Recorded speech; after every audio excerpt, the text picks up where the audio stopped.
మీ business ఏదైనా మీ ఊర్లో promotion చేయాలంటే అది సుమన్ టీవీతోనే సాధ్యం. ఇప్పుడే సంప్రదించండి.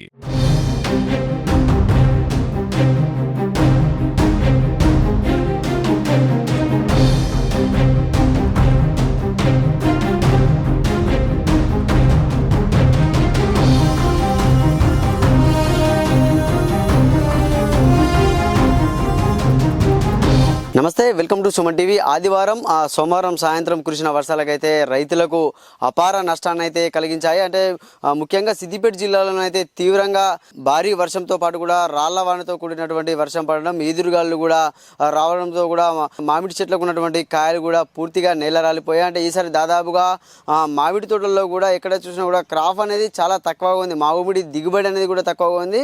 అంటే ఇప్పుడు ఈ మామిడి దిగుబడి తక్కువ వచ్చింది, మళ్ళీ దాంతో పాటుగా కూడా ఈ రాళ్ల వర్షము ఈ వడగళ్ల వాన రావడంతో కూడా రైతులకు అపార నష్టం అయితే కలిగిందని చెప్పుకోవచ్చు. మనం ప్రస్తుతం అయితే సిద్దిపేట జిల్లాలోని నంగునూరు మండల పరిధిలో గల జేపీ తండాల వద్ద అయితే ఉన్నాము. చూసుకోవచ్చు, ఇక్కడ మనం మామిడి తోటలో దాదాపుగా ఇది 2 ఎకరాల విస్తీర్ణంలో గల ఉన్నటువంటి మామిడి తోట చూడొచ్చు. ఇప్పటికే నైట్ కురిసిన వర్షానికి ఈదురుగాళ్ళకు కూడా మామిడికాయలు రాలడంతో రైతులైతే చాలా ఆవేదనను వ్యక్తం చేస్తున్నారు. ఇప్పుడు చూసుకోవచ్చు, మనం దాదాపుగా రాలిన కాయలను కూడా వాళ్ళు ఏరి మరి ఒక కుప్పను కూడా వేస్తున్నారు. అంటే చెట్ల కింద రాలినటువంటి కాయలను కూడా ఏరి కూడా రైతులైతే మామిడి రైతులైతే కుప్పలు వేస్తున్నారు. చూడొచ్చు, సైజు కూడా అంటే మామూలుగా మంచి సైజులో కూడా మామిడికాయ అయితే రావడం జరిగింది. చూడొచ్చు, అంటే కొద్దిగా క్రాఫ్ తక్కువ వచ్చినా కూడా ఉన్న దాంట్లో కూడా కాసిన కాయలు కూడా మంచి ఒక మోస్తారులోనైతే మంచిగానే కాసాయని కూడా రైతులు ఆనందాన్ని వ్యక్తం చేస్తున్న పరిస్థితుల్లోనే ఈ రాళ్ల వర్షం రావడంతో కూడా వాళ్ళకు తీవ్ర నష్టం అయితే కలిగించిన రైతులతో అయితే మాట్లాడించే ప్రయత్నం చేద్దాం.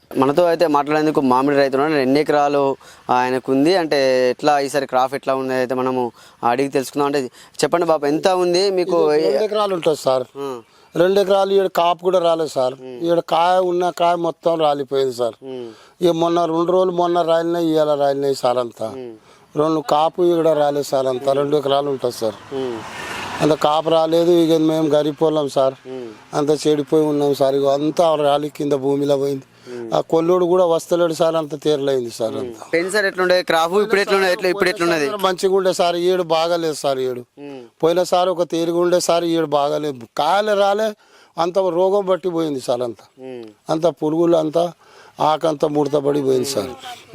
అంతా ఇక ఉన్న కాయ అంతా రాలిపోయింది సార్. ఇక తీరుతున్నాం సార్. అంటే ఇప్పుడు ఈ వరకు అంటే ఇప్పుడు ఎన్ని చెట్లు ఉంటాయి మామూలుగా ఇందులో? 100 చెట్లు ఉంటాయి సార్. 100 చెట్లు ఉంటాయి సార్. ఎట్లా కాసినాయి 100 చెట్లకు? మరి ఏం కాలేదు సార్, పల్చా కాసినాయి సార్. అంత పల్చా కాసినవి కూడా అన్ని పోయినాయి సార్. అంత పల్చా కాసినవి కూడా అన్ని పోయినాయి సార్.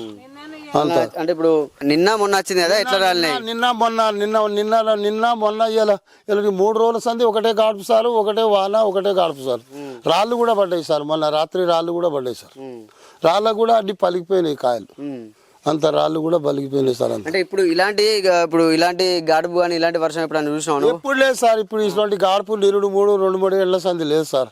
ఈ ఏడే బాగా వచ్చింది సార్. అంతా ఎప్పుడు లేదు సార్ ఇట్లా. ఎన్ని ఎకరాలు ఉంటాయి మొత్తం? ఇది మొత్తం నాకు 2 ఎకరాలు ఉంటుంది సార్. అవధం ఎందుకు ఆడాలి సార్? 2 ఎకరాలు ఉంటుంది. అధికారులు మరి ఎవ్వరు రాలేదు సార్. ఇది వరకు ఎవ్వరు రాలేదు సార్. ఇది వరకు చూడటానికి ఎవ్వరు రాలేదు సార్.